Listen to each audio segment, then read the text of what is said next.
ഇ.ടി. മുഹമ്മദ് ബഷീർ എംപിയുടെ മലപ്പുറത്തെ ഓഫീസിലേക്ക് ബിജെപി പ്രതിഷേധ മാർച്ച് നടത്തി.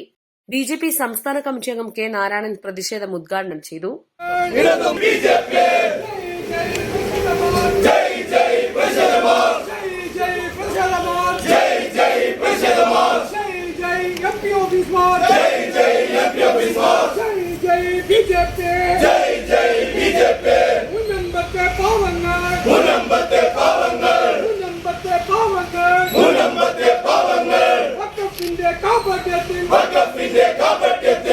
മുനമ്പം സമരപ്പന്തലിൽ ചെന്ന് പിന്തുണ പ്രഖ്യാപിച്ച ഇ.ടി. മുഹമ്മദ് ബഷീർ എംപിയും മുസ്ലിം ലീഗും മുനമ്പത്തെ ജനതയോട് കാണിച്ച വഞ്ചന ജനാധിപത്യത്തോടും മതേതരത്തോടും കാട്ടിയ ഇരട്ടത്താപ്പാണെന്ന് കെ നാരായണൻ ആരോപിച്ചു. കെസിബിസി അടക്കമുള്ള ക്രൈസ്തവ സംഘടനകൾ ആവശ്യപ്പെട്ടിട്ടും വഖഫ് ബില്ലിനെ എതിർത്ത കേരളത്തിലെ എംപിമാരുടെ നിലപാട് ഇടതു വലതു മുന്നണി സമവാക്യത്തിൽ കേരള ജനത പൊളിച്ചെഴുത്ത് നടത്താൻ കാരണമാകുമെന്നും അദ്ദേഹം പറഞ്ഞു.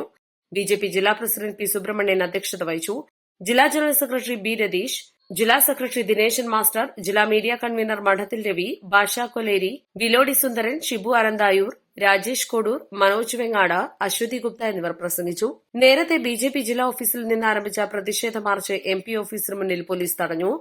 മാർച്ചിന് ബിജെപി മണ്ഡലം പ്രസിഡന്റുമാരായ സജേഷ് ഷെലായിൽ, N Dileep, K Sathyabhama, V N Jayakrishnan, Pradeep Kumar എന്നിവർ നേതൃത്വം നൽകി. ഇന്ന് രാവിലെയായിരുന്നു പ്രതിഷേധം.